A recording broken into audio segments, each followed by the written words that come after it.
Hello, welcome to Syntech channel. If you haven't subscribed the channel, please click on subscribe button.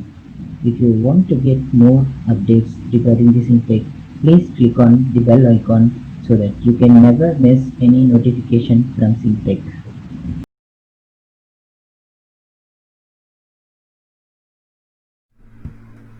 Just as with linear regression, we need a way to evaluate how well our model is performing. And a natural way to do this would be to find the percentage of labels that were predicted correctly. Right? So if these are the predictions and these are the labels, all we need to do is find out how many labels match the predictions. And this is called the accuracy of the predictions. So let's define a function called accuracy, which takes in the two lists. And first we call the equal equals operator, which performs an element-wise comparison of the two tensors with the same shape and returns a tensor of the same shape containing zeros for unequal elements and ones for the equal elements. Then passing this result to torch.sum returns the number of labels that were predicted correctly. Right? Finally, we get the value out of it by calling .item, and then we divide by the length of the list to get the average value, which is the accuracy. So let's calculate the accuracy of the current model on the first batch of data. Obviously, we expect it to be pretty bad. So it's about 8%, right? And while the accuracy is a great way for us humans to evaluate the model, it can't be used as a loss function for our model using gradient descent for a bunch of reasons. The first is that it is not a differentiable function, right? So torch.max and equal equals both are non-continuous and non-differentiable operations. So we can't use the accuracy for computing gradients with respect to the weights and biases.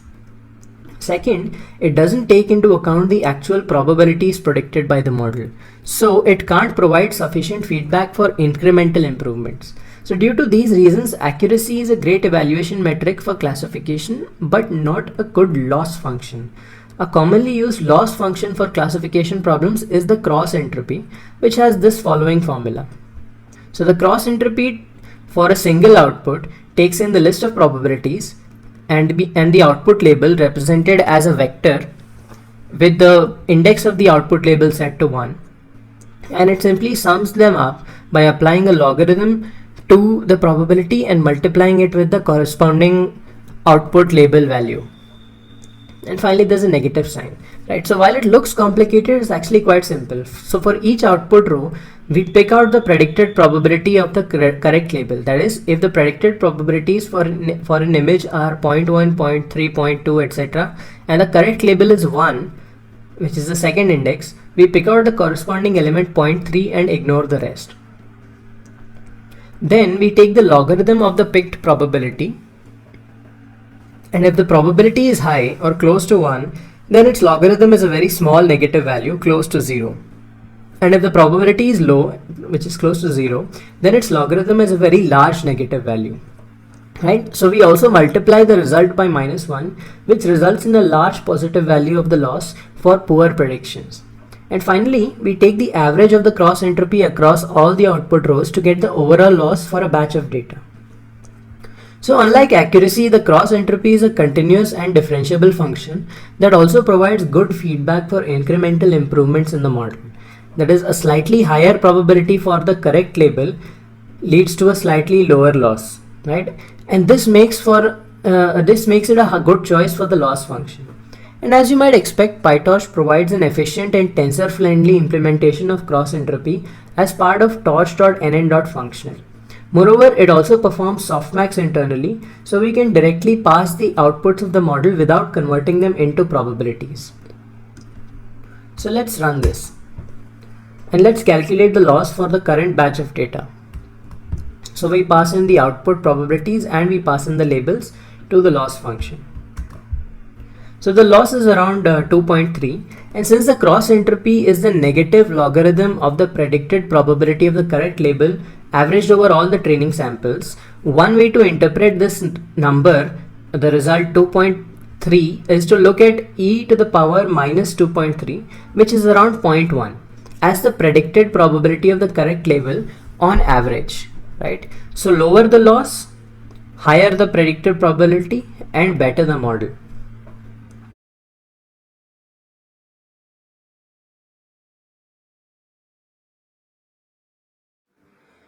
In this tutorial, we'll use our existing knowledge of PyTorch and linear regression to solve a very different kind of problem: image classification.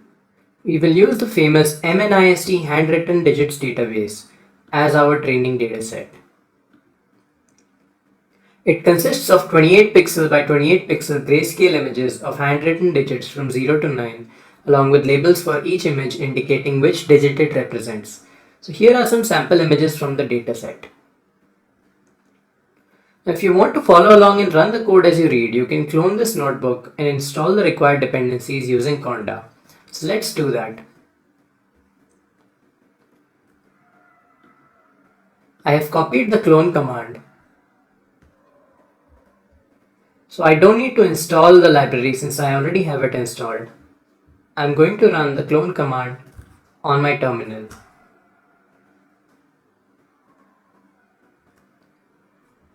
Next, I can go inside the directory and run conda env update to install all the required dependencies.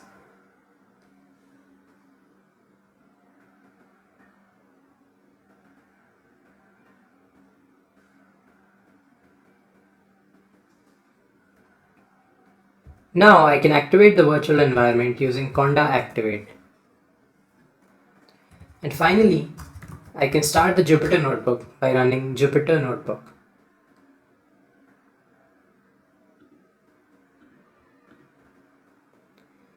I open up the notebook 03logisticregression.ipynb.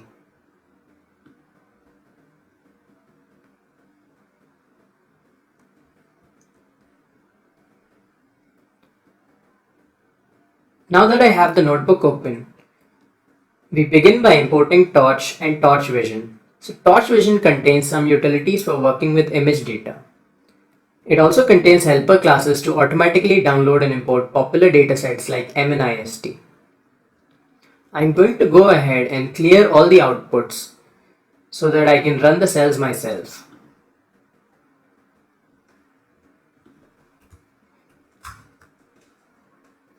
To download the training set, I create an instance of the MNIST class inside torchvision.datasets.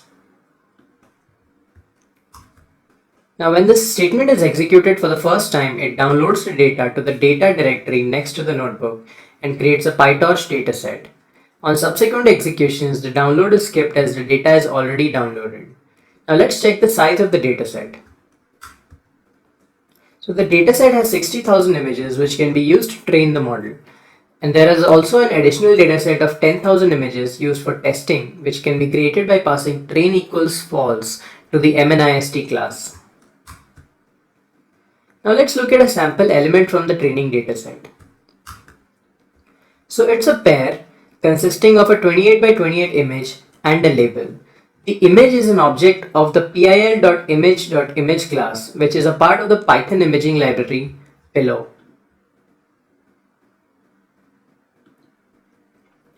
We can view the image within Jupyter using matplotlib,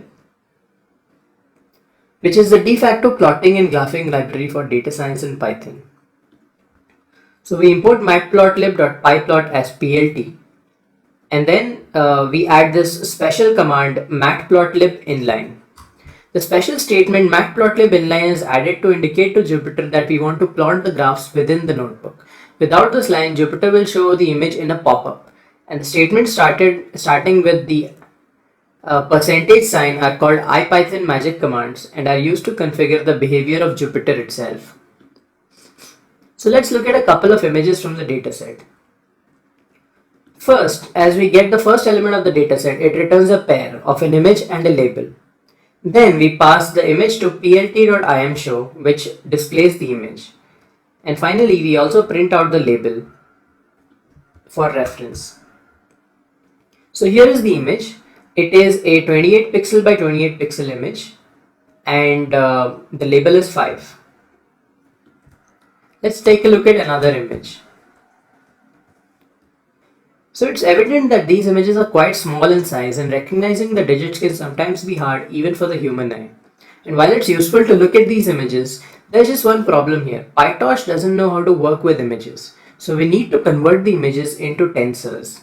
And we can do this by specifying a transform while creating our dataset. So PyTorch datasets allow us to specify one or more transformation functions which are applied to the images as they are loaded. So torchvision.transforms contains many such predefined functions, and we'll use the toTensor transform to convert images into PyTorch tensors.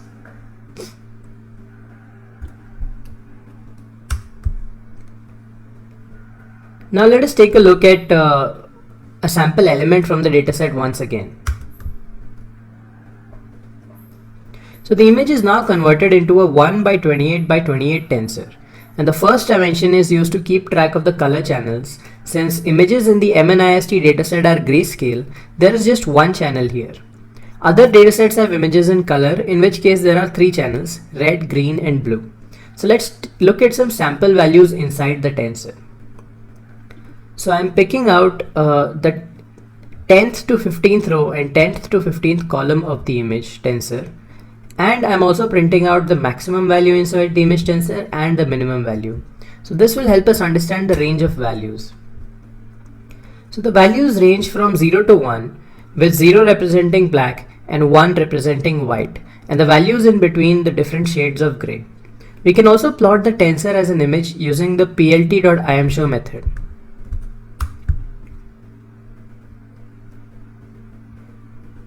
Note that this region printed here corresponds to this area of the image, and also that we need to pass the 28 by 28 matrix to the plt.imshow without the channel dimension. And we can also pass a color map, cmap equals gray, to indicate to PyTorch to indicate to PyPlot that we want to see a grayscale image.